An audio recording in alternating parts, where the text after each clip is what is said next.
ಲೋಕಸಭೆ ಚುನಾವಣೆ ಹತ್ತಿರವಾಗ್ತಾ ಇದೆ. ಎಲ್ಲ ಪಾರ್ಟಿಗಳು ನಾನಾ ರೀತಿಯ ರಣತಂತ್ರಗಳನ್ನು ರೂಪಿಸ್ತಾ ಇವೆ. ಅದರಲ್ಲೂ ಬಿಜೆಪಿ ಹೆಚ್ಚು ಫೋಕಸ್ ಅನ್ನ ಮಾಡ್ತಾ ಇರೋದು ದಕ್ಷಿಣ ಭಾರತದ ರಾಜ್ಯಗಳ ಮೇಲೆ. ಈಗಾಗಲೇ ಅತಿಯ ವಿಶ್ವಾಸವನ್ನ ಹೊಂದಿದ್ದಾರೆ. ನಾವು 28ಕ್ಕೆ 28 ಲೋಕಸಭಾ ಕ್ಷೇತ್ರಗಳನ್ನ ಗೆಲ್ತೀವಿ ಅಂತ ಇದೇ ವಿಚಾರವನ್ನ ಮತ್ತಷ್ಟು ಪುಷ್ಟೀಕರಿಸಿದ್ದಾರೆ ಮಾಜಿ ಸಚಿವ ಮಾಜಿ ಶಾಸಕ ಸಿ.ಟಿ. ರವಿ. 28ಕ್ಕೆ 28 ಲೋಕಸಭಾ ಕ್ಷೇತ್ರಗಳನ್ನ ಗೆಲ್ಲೋದೇ ನಮ್ಮ ಗುರಿ. ಇದರಲ್ಲಿ ಯಾವುದೇ ರೀತಿಯ ಸಂದೇಹ ಬೇಡ. ಯಾವುದೋ ಒಂದು ಕೆಟ್ಟ ಗಾಳಿ ಬೀಸಿ ರಾಜ್ಯದಲ್ಲಿ ಕಾಂಗ್ರೆಸ್ ಅಧಿಕಾರಕ್ಕೆ ಬಂದಿದೆ. ಆದರೆ ಈ ಸಾರಿ ಆ ರೀತಿ ಆಗಕ್ಕೆ ನಾವು ಬಿಡೋದಿಲ್ಲ. ಲೋಕಸಭೆ ಚುನಾವಣೆಯಲ್ಲಿಯೂ ಕೂಡ ಅದನ್ನ ಮತ್ತೆ ಸಾಬೀತು ಮಾಡ್ತೀವಿ. ಈ ಸಾರಿಯೂ ಕೂಡ ಕಳೆದ ಬಾರಿಗಿಂತ ಹೆಚ್ಚು ಸೀಟ್ಗಳನ್ನ ಗೆಲ್ತೀವಿ ಅಂತ ಹೇಳಿದ್ದಾರೆ. ಇದರ ಜೊತೆಗೆ ಯಾರು ನಮ್ಗೆ ವೋಟ್ ಹಾಕೋದಿಲ್ವೋ ಅವರು ಕೂಡ ಈ ಸಾರಿ ನಮಗೆ ವೋಟ್ ಹಾಕ್ತಾರೆ ಅನ್ನುವಂತಹ ಮಾತನ್ನ ಸಿ.ಟಿ. ರವಿ ಹೇಳುವ ಮೂಲಕ ವಿಶ್ವಾಸವನ್ನ ವ್ಯಕ್ತಪಡಿಸಿದ್ದಾರೆ. ಬಿಜೆಪಿ ಜೆಡಿಎಸ್ ಮೈತ್ರಿಯ ಬಳಿಕ ಬಿಜೆಪಿ ರಾಜ್ಯಾಧ್ಯಕ್ಷರ ನೇಮಕದ ಬಳಿಕ ಮೊದಲ ಬಾರಿಗೆ ಕರ್ನಾಟಕಕ್ಕೆ ಆಗಮಿಸ್ತಾ ಇರುವಂಥದ್ದು ಲೋಕಸಭಾ ಚುನಾವಣೆ ಕಹಳೆ ಊದೋದಕ್ಕೆ ಸಂಬಂಧಪಟ್ಟ ಮೈಸೂರು ಲೋಕಸಭಾ ಕ್ಲಸ್ಟರ್ ಮೀಟಿಂಗ್ ಕೂಡ ಮಾಡುವಂಥದ್ದು. ಅದೇ ರೀತಿ ಕೋರ್ ಕಮಿಟಿ ಸಭೆಯ ಪ್ರಮುಖರ ಜೊತೆ ಬಿಜೆಪಿ ಪ್ರಮುಖರ ಜೊತೆ ಸಭೆ ನಡೆಸೋದು. ಈ ಬಗ್ಗೆ ಮಾತಾಡೋಕ್ಕೆ ಮಾಜಿ ಸಚಿವರು ಮತ್ತು ಬಿಜೆಪಿ ಮುಖಂಡರಾದಂಥ ಸಿ.ಟಿ. ರವಿ ನಮ್ಮ ಜೊತೆ ಇದ್ದಾರೆ. ಸರ್, ಅಮಿತ್ ಶಾ ಅವರ ಭೇಟಿ ಬರ್ತಾರೆ, ಲೋಕಸಭಾ ಚುನಾವಣೆ ಒಂದು ರೀತಿಯಲ್ಲಿ ಅಧಿಕೃತವಾಗಿ ಚಾಲನೆ ಕೊಟ್ಟಂಗೆ. ನಮ್ಮ ಗುರಿ 28ಕ್ಕೆ 28 ಲೋಕಸಭಾ ಕ್ಷೇತ್ರವನ್ನು ಗೆದ್ದು 100% ರಿಸಲ್ಟ್ ಮಾಡಬೇಕು ಅನ್ನೋದು ನಮ್ಮ ಗುರಿ ಇದೆ.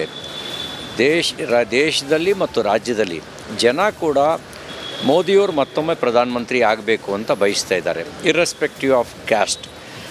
ವಿಧಾನಸಭೆಯಲ್ಲಿ ನಮಗೆ ಓಟ್ ಹಾಕ್ತಾ ಇರೋ ಜನನೂ ಕೂಡ ಈಗ ಓಪನ್ ಆಗಿ ಹೇಳ್ತಾರೆ, ನಮಗೂ ದೇಶಾಭಿಮಾನ ಇದೆ ರೀ, ನಾವು ರಾಮನ ಭಕ್ತರೆ, ನಾವು ಅಸೆಂಬ್ಲಿಲೇನೋ ಆಯಿತು ಆವಾಗ ನಿಮಗೆ ಓಟ್ ಹಾಕಿಲ್ಲ, ಆದರೆ ಪಾರ್ಲಿಮೆಂಟಿಗೆ ಮಾತ್ರ ನಾವು BJP ಅಂತ ಹೇಳ್ತಿದ್ದಾರೆ. ಈಗಿನ ವಾತಾವರಣ ಇದೆ.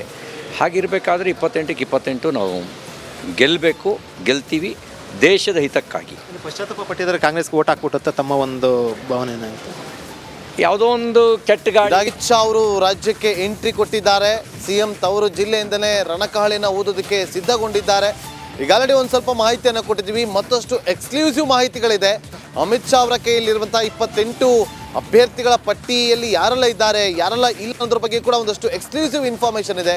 ಇವತ್ತು ಮೀಟಿಂಗಲ್ಲಿ ಏನೆಲ್ಲ ಚರ್ಚೆಗಳಾಗುತ್ತೆ, ಯಾವ ವಿಚಾರದ ಬಗ್ಗೆ ಚರ್ಚೆಗಳು ಮಾಡ್ತವೆ, ಅದೆಲ್ಲವನ್ನ ಕೂಡ ನಿಮಗೆ ಮುಂದಿನ ಹಂತದಲ್ಲಿ ನಿರಂತರವಾಗಿ ಕೊಡ್ತಾ ಹೋಗ್ತೀವಿ. ಉತ್ತರ ಪ್ರದೇಶದಲ್ಲಿ ಅಯೋಧ್ಯೆ ಬಾಲರಾಮನ ಉತ್ಸವ ನಡೀತಾ ಇದೆ. ಗರ್ಭಗುಡಿಯಲ್ಲಿ ನಿಂತ ರಾಮಲಲ್ಲ ಲಕ್ಷ ಜನಕ್ಕೆ ದಿನಂಪ್ರತಿ ದರ್ಶನವನ್ನ ನೀಡ್ತಾ ಇದ್ದಾನೆ. ಮಂದಿರದ ಪ್ರಾಂಗಣದಲ್ಲಿ ನಡೆಯುವ ಮಂಡಲೋತ್ಸವದಲ್ಲಿ ಚಿನ್ನದ ಅಟ್ಟೆ ಪ್ರಭಾವಳಿಯ ಜೊತೆ ಬೆಳ್ಳಿ ಪಲ್ಲಕ್ಕಿಯಲ್ಲಿ ಕೂತು ರಘುಕುಲ ನಂದನ ಮುದ್ದು ರಾಮ ಉತ್ಸವ ಹೊರಟಿದ್ದಾನೆ. ಈ ಕುರಿತು ಕಂಪ್ಲೀಟ್ ಡೀಟೇಲ್ಸ್ ನಿಮ್ಮ ಮುಂದೆ.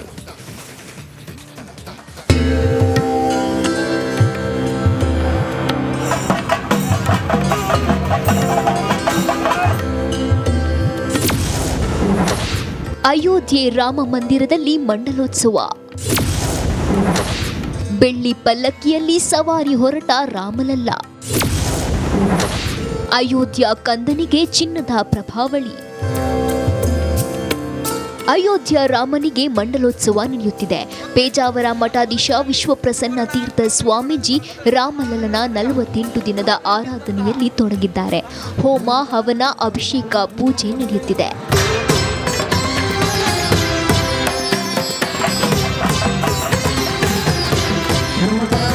ಶ್ರೀ ಸಂಸ್ಥಾನ ಕಾಶಿ ಮಠದ ಶ್ರೀ ಸಂಯಮೀಂದ್ರ ತೀರ್ಥ ಶ್ರೀಪಾದರು ಮತ್ತು ಭಕ್ತರಿಂದ ಅರ್ಪಿಸಲಾದ 70 ಲಕ್ಷ ರೂಪಾಯಿ ಮೌಲ್ಯದ ಸ್ವರ್ಣ ಅಟ್ಟೆ ಪ್ರಭಾವಳಿಯನ್ನ ಅಯೋಧ್ಯೆಯಲ್ಲಿ ಶ್ರೀ ಪೇಜಾವರ ಶ್ರೀಗಳ ಮೂಲಕ ರಾಮದೇವರಿಗೆ ಅರ್ಪಿಸಿದರು.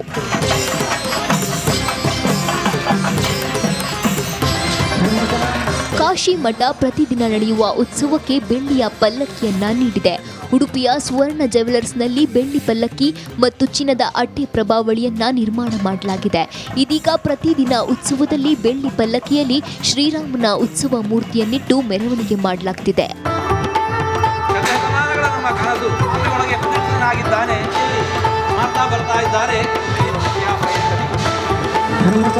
परिपालन हम लोग कब से ಶಿಕ್ಷಣ, ಆರೋಗ್ಯ ಮತ್ತು ಬಡವರಿಗೆ ಮನೆ ನಿರ್ಮಾಣ ಹೀಗೆ 10 ಲಕ್ಷ ರೂಪಾಯಿ ಸಮಾಜ ಸೇವೆ ಮಾಡಿದವರಿಗೆ ರಾಮದೇವರಿಗೆ ರಜತ ಕಲಶಾಭಿಷೇಕ ಸೇವೆ ಮಾಡುವ ಅವಕಾಶವಿದೆ.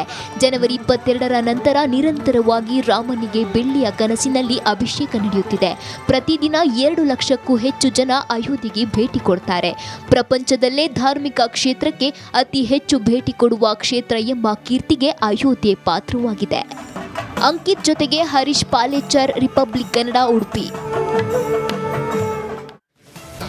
ಅದು ಸರ್ಕಾರಿ ವೈದ್ಯ ನಡೆಸುತ್ತಿದ್ದ ಖಾಸಗಿ ಆಸ್ಪತ್ರೆ. ಆದರೆ ಆ ಆಸ್ಪತ್ರೆಯಲ್ಲಿದ್ದಿತ್ತು ಸರ್ಕಾರಿ ಔಷಧಗಳು, ಉಪಕರಣ.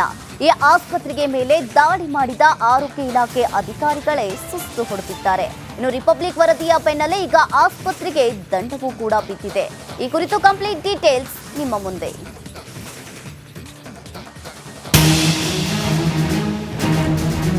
ಇವು ನಕಲಿ ವೈದ್ಯರು ನಡೆಸುತ್ತಿದ್ದ ನಕಲಿ ಕ್ಲಿನಿಕ್ಗಳು. ನಕಲಿ ಲ್ಯಾಬ್ಗಳ ಮೇಲೆ ರೇಡ್ ಮಾಡೋದು ಸಹಜ. ರೇಡ್ ಮಾಡಿ ಅದನ್ನ ಅಲ್ಲಿಗೆ ಬಿಟ್ಟು ಬಿಡೋದು ಕಾಮನ್. ಆದರೆ ವಿಜಯನಗರ ಜಿಲ್ಲೆಯಲ್ಲಿ ಫೇಕ್ ಕ್ಲಿನಿಕ್ಗಳ ಬಗ್ಗೆ ರಿಪಬ್ಲಿಕ್ ಕನ್ನಡ ಎಕ್ಸ್ಕ್ಲೂಸಿವ್ ವರದಿ ಮಾಡಿತ್ತು. ಇದರ ಬೆನ್ನಲ್ಲೇ ದಾಳಿ ನಡೆಸಿದ ಅಧಿಕಾರಿಗಳ ತಂಡವು ನಕಲಿ ಕ್ಲಿನಿಕ್ಗಳಿಗೆ ದಂಡ ವಿಧಿಸಿದ್ದು ಅಲ್ಲದೆ ನಕಲಿ ಕ್ಲಿನಿಕ್ಗಳನ್ನ ನಡೆಸದಂತೆ ಎಚ್ಚರಿಕೆಯನ್ನ ನೀಡಲಾಗಿದೆ. ಹೌದು, ಪರವಾನಗಿ ಇಲ್ಲದೆ ನಡೆಸುತ್ತಿದ್ದ ಖಾಸಗಿ ಕ್ಲಿನಿಕ್ಗಳಿಗೆ ವಿಜಯನಗರ ಜಿಲ್ಲಾಧಿಕಾರಿ ಎಂಎಸ್ ದಿವಾಕರ್ ದಂಡ ವಿಧಿಸಿದ್ದಾರೆ. ಏನು ಕ್ಲಿನಿಕ್ ನಡೆಸ್ತಾ ಇದ್ದೆವು ಅದಕ್ಕೆ ರೇಡ್ ಮಾಡಿ ಸುಮಾರು 3 ಕ್ಲಿನಿಕ್ ಮೇಲೆ ನಾವು ಮಾನ್ಯ ಡಿ ಸಿ ಸಾಹೇಬ್ ಆದೇಶದ ಮೇಲೆ ದಂಡ ವಿಧಿಸಲಾಗಿದೆ. ಅದರಲ್ಲಿ BMS ಆಗಿರ್ತಕ್ಕಂಥ ಗುರುಕೃಪಾ ಕ್ಲಿನಿಕ್, ಅವರು ಮಿಸ್ಸಸ್ಸು ಮತ್ತು ಗುರು ಬಸವರಾಜ್ ಅವರು ಕ್ಲಿನಿಕ್ ಇದು ಮಾಡ್ತಾಯಿದ್ರು. ಸುಮಾರು 10 ವರ್ಷ ಇದೆ, ಯಾವುದೇ ಥರದ KPMB ರಿಜಿಸ್ಟ್ರೇಷನ್ ಆಗಲಾರ್ದೆ ನಾವು ಎಷ್ಟೋ ಸರಿ ನೋಟಿಸ್ ಕೊಟ್ಟಿದ್ದ ಸಮೇತನ ಅವರು ಮಾಡಿರಲಿಲ್ಲ. ಹಾಗಾಗಿ ನಿನ್ನೆ ಮಾನ್ಯ ಡಿ ಸಿ ಸಾಹೇಬ್ ಅವರ ಹಿಯರಿಂಗ್ ಕುಂದುಕೊರತೆ ಸಭೆಯಲ್ಲಿ ಅವರಿಗೆ 50,000 ದಂಡ ಮತ್ತು ಎಚ್ಚರಿಕೆ ನೋಟಿಸ್ ಕೊಟ್ಟಿದ್ದೀವಿ. ನೋಂದಣಿ ಇಲ್ಲದೆ ಖಾಸಗಿ ಕ್ಲಿನಿಕ್ ನಡೆಸುತ್ತಿದ್ದ ಗುರುಕೃಪಾ ಕ್ಲಿನಿಕ್ಗೆ 50,000 ದಂಡವನ್ನ ವಿಧಿಸಲಾಗಿದೆ. ಸರ್ಕಾರಿ ಔಷಧಿಗಳು, ಸರ್ಕಾರಿ ಉಪಕರಣಗಳನ್ನ ಬಳಸುತ್ತಿದ್ದ ವೈದ್ಯ ವಿದ್ವಾನ್ ಪ್ರಮಾಣ ಪತ್ರವನ್ನ ರದ್ದುಗೊಳಿಸಲಾಗಿದೆ. ಇನ್ನು ಕ್ಲಿನಿಕ್ ನಡೆಸುತ್ತಿದ್ದವರಿಗೆ 1 ಲಕ್ಷ ದಂಡವನ್ನು ಹಾಕಲಾಗಿದೆ. ಇನ್ನು ಲೈಫ್ ಕೇರ್ ಲ್ಯಾಬ್ಗೆ 50,000 ದಂಡವನ್ನ ವಿಧಿಸಲಾಗಿದೆ. ಕೆ ಸುರೇಶ್ ಚೌಹಾಣ್, ರಿಪಬ್ಲಿಕ್ ಕನ್ನಡ, ವಿಜಯನಗರ.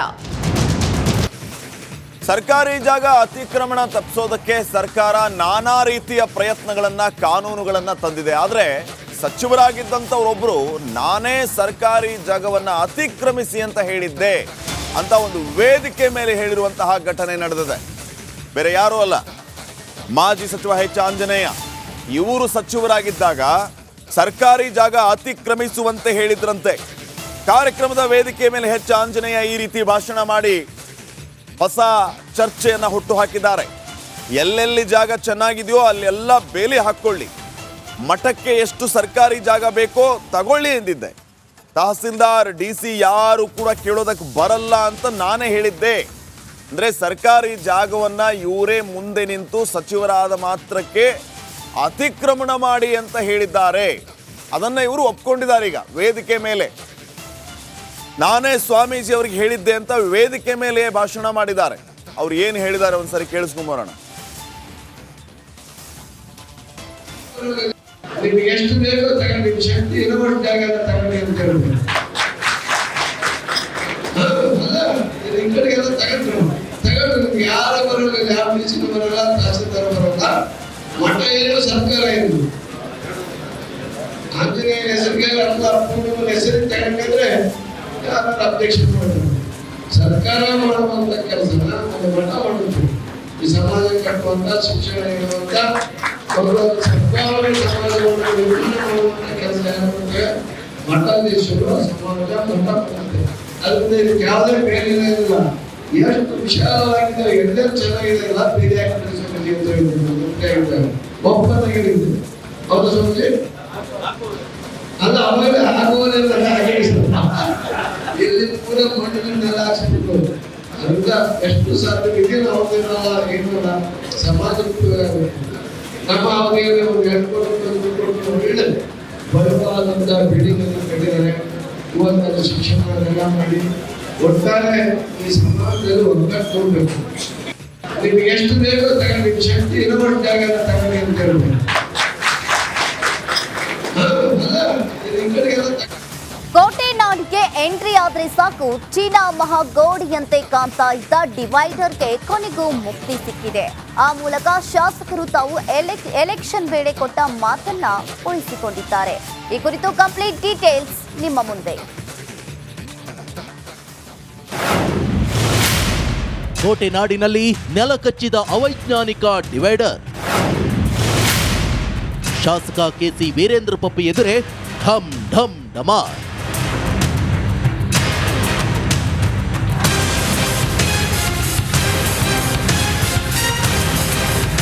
ಕಳೆದ ಎಲೆಕ್ಷನ್ ವೇಳೆ ಕೊಟ್ಟ ಮಾತನ್ನ ಶಾಸಕ ಕೆಸಿ ವೀರೇಂದ್ರ ಪಪ್ಪಿ ಕೊನೆಗೂ ಉಳಿಸಿಕೊಂಡಿದ್ದಾರೆ. ಚಿತ್ರದುರ್ಗದಲ್ಲಿ ಅವೈಜ್ಞಾನಿಕ ಡಿವೈಡರ್ಗಳನ್ನ ತೆರವು ಮಾಡಿದ್ದಾರೆ.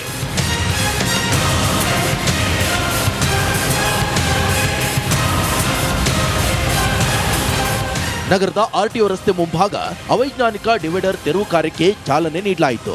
ಸುಗಮ ಸಂಚಾರಕ್ಕೆ ಸಮಸ್ಯೆಯಾಗಿದ್ದ ಆರ್ಟಿಒ ಕಚೇರಿ, ಜೆಸಿಆರ್ ಬಡಾವಣೆ, ಕೆಎಸ್ಆರ್ಟಿಸಿ ಬಸ್ ನಿಲ್ದಾಣದ ಸಮೀಪದ ದರ್ಗಾ ರಸ್ತೆ, ಚಳ್ಳಕೆರೆ ಟೋಲ್ ಗೇಟ್ ಸೇರಿ ಕೆಲ ಭಾಗದ ರಸ್ತೆ ವಿಭಜಕಗಳನ್ನು ತೆರವುಗೊಳಿಸಲಾಯಿತು. ಸರ್, ಇದು ಚುನಾವಣೆಯಲ್ಲೂ ಕೂಡ ನಾವು ಕ್ಷೇತ್ರದ ಜನತೆಗೆ ಒಂದು ಮಾತು ಕೊಟ್ಟಿದ್ವಿ, ಈ ಡಿವೈಡರ್ಗಳನ್ನ ಹೊಡೆತೀವಿ ಅಂತ. ಇವತ್ತು ಅಧಿವೇಶನದಲ್ಲಿ ಒಂದು ಪ್ರಶ್ನೆ ಮಾಡಿರುವಂಥದ್ದಾಗಿತ್ತು. ಪ್ರಶ್ನೆಯ ನಂತರ ಸನ್ಮಾನ್ಯ ಮುಖ್ಯಮಂತ್ರಿಗಳು ಇದರ ಬಗ್ಗೆ ಪೂರ್ಣವಾದ ಡೀಟೇಲ್ನ ತರಿಸ್ಕೊಂಡಿದ್ದ ನಂತರ ಈಗ ಮೊದಲ ಹಂತದಲ್ಲಿ 6 ಜಾಗದಲ್ಲಿ ಈಗ ಒಡೆಯೋದಕ್ಕೆ ಅಂತ ವ್ಯವಸ್ಥೆ ಆಗಿದೆ, ಆರ್ಡರ್ ಆಗಿದೆ. ಈಗ 6 ಜಾಗದಲ್ಲಿ ಈಗ ಒಡೆಯುವಂಥ ಕಾರ್ಯ ನಿನ್ನೆ ರಾತ್ರಿಯಿಂದ ಶುರು ಮಾಡಿದ್ದೀವಿ. ಮೊದಲನೇದು ಇದು ದರ್ಗಾ, ಇದು ಸರ್ಕಲ್ದೊಂದು. ಎರಡನೇದು RTO ಆಫೀಸ್ ಹತ್ರ ಮದಕರಿ ಸರ್ಕಲ್ಲು. ಒನ್ ವೇ ರಸ್ತೆಗಳಲ್ಲೂ ಡಿವೈಡರ್ ಹಾಕಿದ್ದಾರೆ. ಅಂತಹ ಅವೈಜ್ಞಾನಿಕ ರಸ್ತೆ ವಿಭಜಕಗಳ ಕಾಮಗಾರಿ ನಡೆಸಿದ್ದು ಇದೇ ಬಿಜೆಪಿ ಸರ್ಕಾರ ಅಂತ ಜಿಲ್ಲಾ ಉಸ್ತುವಾರಿ ಸಚಿವ ಡಿ ಸುಧಾಕರ್ ದೂಷಿಸಿದ್ರು. ಜನರ ಅಪೇಕ್ಷೆ ಹಿಂದೆ ಅವೈಜ್ಞಾನಿಕವಾಗಿ ಮಾಡಿದ್ರು. ಸೊ ಅದನ್ನು ಈಗ ಜನ ಯಾವ ಅಭಿಲಾಷೆ ಇದೆ, ಒನ್ ವೇ ಒಳಗೆಲ್ಲ ಡಿವೈಡರ್ ಹಾಕಿದ್ರೆ ಇಟ್ಸ್ ಅನ್ಸೈಂಟಿಫಿಕ್. ಸೊ ಅದನ್ನು ತೆಗಿತಾ ಇದ್ದಾರೆ. ಈಗ ಅದೇ BJP ಅನ್ನೋದು ಅವೈಜ್ಞಾನಿಕವಾಗಿ ಕೆಲಸ ಮಾಡೋದು, ಆಡಳಿತ ಅನುಭವ ಇರದೇ ಇರೋದು, ದಟ್ ಈಸ್ ಕಾಲ್ಡ್ BJP. ಇನ್ನು ಜನರ ಅಪೇಕ್ಷೆಯಂತೆ ಅವೈಜ್ಞಾನಿಕ ಡಿವೈಡರ್ಗಳನ್ನ ತೆರವು ಮಾಡಲಾಗಿದೆ. ಇದರಿಂದ ಖುಷ್ ಆಗಿರೋ ಶಾಸಕರ ಅಭಿಮಾನಿಗಳು ವೀರೇಂದ್ರ ಪಪ್ಪಿಗೆ ಜೈಕಾರ ಕೂಗಿದ್ದಾರೆ. Veeresh V Challakere, republic Kannada, Chitradurga.